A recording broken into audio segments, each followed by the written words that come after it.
بسم اللہ الرحمن الرحیم۔ دوستو، بہنوں، بھائیوں، ہم تفسیر پیش کر رہے ہیں سورہ آل عمران کی آیت نمبر 177، 178 اور 179۔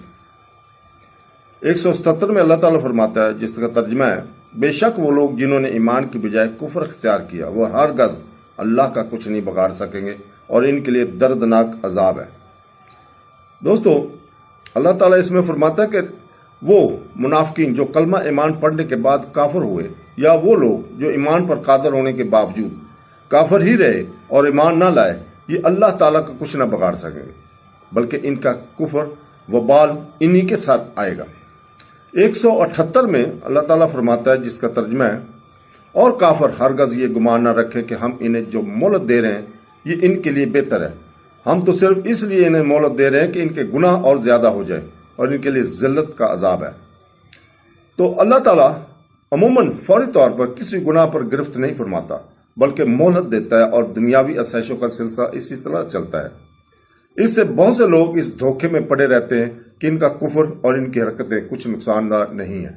ان کے بارے میں فرمایا گیا کہ کافروں کو لمبی عمر ملنا، انہیں فوری عذاب نہ ہونا اور انہیں مہلت دیا جانا ایسی چیز نہیں کہ جسے وہ اپنے حق میں بہتر سمجھے، بلکہ توبہ نہ کرنے کی صورت میں یہی مہلت ان کے گناہوں میں اضافہ اور ان کی تباہی و بربادی کا سبب بننے والی ہے۔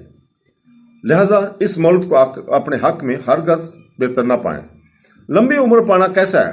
لمبی عمر پانا اچھا بھی ہو سکتا ہے اور برا بھی، جیسے کہ حضرت ابو بکر رضی اللہ تعالیٰ فرماتے ہیں کہ ایک شخص نے حضور پاک صلی اللہ علیہ وسلم سے دریافت کیا کہ کون شخص اچھا ہے؟ ارشاد فرمایا: جس کی عمر دراز ہو اور عمل اچھے ہوں۔ عرض کیا گیا: اور بدتر کون ہے؟ ارشاد فرمایا: جس کی عمر دراز ہو اور عمل خراب ہو۔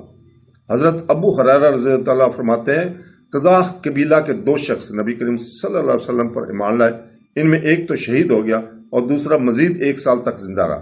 حضرت طلحہ بن عبید اللہ رضی اللہ تعالیٰ عنہ کہتے ہیں کہ میں نے دیکھا کہ بعد میں مرنے والے شہید سے بھی پہلے جنت میں داخل ہو گیا۔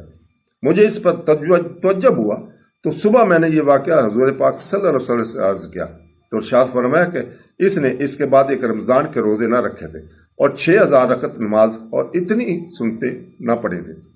تو دوستو، اللہ تعالیٰ 179 میں فرماتا ہے، جس کا ترجمہ ہے: اللہ کی یہ شان نہیں کہ مسلمانوں کو اس حال پر چھوڑے جس پر ابھی تم ہو، جب تک وہ ناپاک کو پاک سے جدا نہ کر دے، اور اے عام لوگو، اللہ تمہیں غیب پر مطلع نہیں کرتا، البتہ اللہ اپنے رسولوں کو منتخب فرما لیتا ہے، جنہیں پسند فرماتا ہے تو تم اللہ اور اس کے رسولوں پر ایمان لاؤ، اور اگر ایمان لاؤ اور متقی بنو تو تمہارے لیے بہت بڑا اجر ہے۔ تو اللہ تعالیٰ اس آیت کی شان نزول یہ ہے کہ اے صحابہ، یہ حال نہیں رہے گا کہ منافقوں کو مومن ملے جلے رہیں، بلکہ عنقریب اللہ اپنے رسول صلی اللہ علیہ وسلم کے ذریعے مسلمانوں اور منافقوں کو جدا جدا کر دے گا۔ اس آیت مبارکہ شان نزول کچھ اس طرح ہے کہ تاجدار رسالت صلی اللہ علیہ وسلم نے فرمایا کہ میری امت کی پیدائش سے پہلے جب میری امت مٹی کی شکل میں تھی، اس وقت میرے سامنے اپنی صورت میں پیش کی گئی، جیسے کہ حضرت آدم علیہ السلام پر پیش کی گئی، اور مجھے علم دیا گیا کہ کون مجھ پر ایمان لائے گا اور کون کفر کرے گا۔ یہ خبر جب منافقین کو پہنچی تو انہوں نے استہزاء کے طور پر کہا کہ محمد صلی اللہ علیہ وسلم کا گمان ہے کہ وہ یہ جانتے ہیں کہ جو لوگ ابھی پیدا بھی نہیں ہوئے، ان میں سے کون ان پر ایمان لائے گا اور کون کفر کرے گا، جبکہ ہم ان کے ساتھ رہتے ہیں اور وہ ہمیں پہچانتے نہیں۔ اس پر حضور پاک صلی اللہ علیہ وسلم ممبر پر کھڑے ہوئے اور اللہ تعالیٰ کی حمد و ثنا کے بعد فرمایا: ان لوگوں کا کیا حال ہے جو میرے علم میں تان اعتراض کرتے ہیں؟ آج سے قیامت تک جو کچھ ہونے والا ہے، اس میں سے کوئی چیز ایسی نہیں ہے جس کا تم مجھ سے سوال کرو اور میں تمہیں اس کی خبر نہ دے سکوں۔ حضرت عبداللہ بن حذافہ رضی اللہ تعالیٰ فرماتے ہیں کہ یا رسول اللہ، میرا باپ کون ہے؟ ارشاد فرمایا حذافہ۔ پھر حضرت عمر رضی اللہ تعالیٰ نے کھڑے ہو کر عرض کی: یا رسول اللہ، ہم اللہ کی ربوبیت پر راضی ہوئے، اسلام کے دین ہونے پر راضی ہوئے، قرآن کے امام و پیشوا ہونے پر راضی ہوئے، آپ صلی اللہ علیہ وسلم کے نبی ہونے پر راضی ہوئے، ہم آپ صلی اللہ علیہ وسلم سے معافی چاہتے ہیں۔ تاجدار رسالت صلی اللہ علیہ وسلم نے فرمایا کہ تم باز آؤ گے؟ کیا تم باز آؤ گے؟ پھر ممبر سے اتر آئے۔ اس پر اللہ تعالیٰ نے یہ آیت نازل فرمائی۔ حضرت موسیٰ علیہ السلام، موسیٰ شرعی فرماتے ہیں کہ نبی کریم صلی اللہ علیہ وسلم سے ایسے سوالات کیے گئے جو ناپسند تھے، جب زیادہ کیے گئے تو آپ ناراض ہو گئے۔ پھر لوگوں سے فرمایا کہ جو چاہو مجھ سے پوچھ لو۔ ایک شخص عرض گزار ہوا، میرا باپ کون ہے؟ ارشاد فرمایا تمہارا باپ حذافہ ہے۔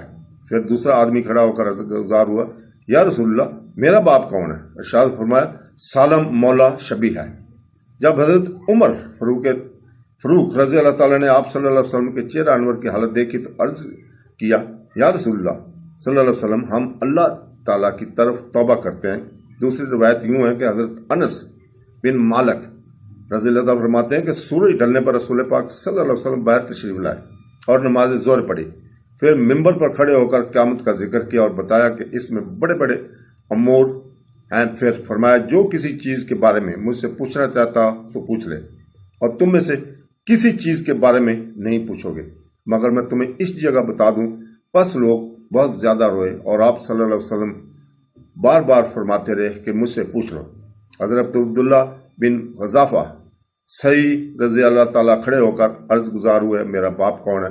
ارشاد فرمایا تمہارا باپ حذافہ ہے۔ پھر آپ صلی اللہ علیہ وسلم بار بار فرماتے رہے کہ مجھ سے پوچھ لو۔ حضرت عمر فاروق رضی اللہ تعالیٰ گھٹنوں کے بال ہو کر عرض گزار ہوئے، ہم اللہ تعالیٰ کے رب ہونے کے، اسلام کے دین ہونے اور محمد صلی اللہ علیہ وسلم کے نبی ہونے پر راضی ہیں۔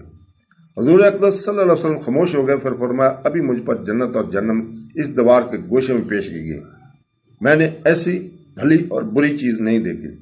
ان حدیث سے ثابت ہوا کہ سرور کائنات صلی اللہ علیہ وسلم کو قیامت تک کی تمام چیزوں کا علم عطا فرمایا گیا ہے، اور یہ بھی معلوم ہوا کہ حضور پاک صلی اللہ علیہ وسلم کے علم غیب میں اعتراض کرنا منافقین کا طریقہ ہے۔ آیت میں فرمایا گیا کہ اے عام لوگوں، اللہ تمہیں غیب پر مطلع نہیں کرتا، البتہ اللہ اپنے رسولوں کو منتخب فرما لیتا ہے۔ ان برگزیدہ رسولوں کو غیب کا علم دیتا ہے، اور سید الانبیاء میں سے سب سے افضل اور اعلیٰ ہیں ہمارے پاک رسول صلی اللہ علیہ وسلم، انہیں سب سے بڑھ کر غیب کا علم عطا فرمایا گیا۔ اس آیت سے اور اس کے سوا بکثرت آیت اور حدیث سب سے ثابت ہے کہ اللہ تعالیٰ نے سلطان دو جہان صلی اللہ علیہ وسلم کو غیب کے علوم عطا فرمائے، اور غیبوں کا علم آپ صلی اللہ علیہ وسلم کا معجزہ ہے۔ آیت کے آخر میں فرمایا کہ اے لوگوں، تمہیں غیب کا علم نہیں دیا جاتا، تمہارا کام یہ ہے کہ اللہ اس کے رسول پر ایمان لاؤ، جس میں یہ بات بھی داخل ہے کہ اس بات کی تصدیق کرو کہ اللہ تعالیٰ نے اپنے برگزیدہ رسولوں کو غیب پر مطلع کیا ہے۔ تو دوستو، اللہ تعالیٰ ہمیں قرآن حدیث پڑھنے، سننے اور اس کے اوپر عمل کرنے کی توفیق عطا فرمائے۔ آمین ثم آمین۔ اللہ حافظ۔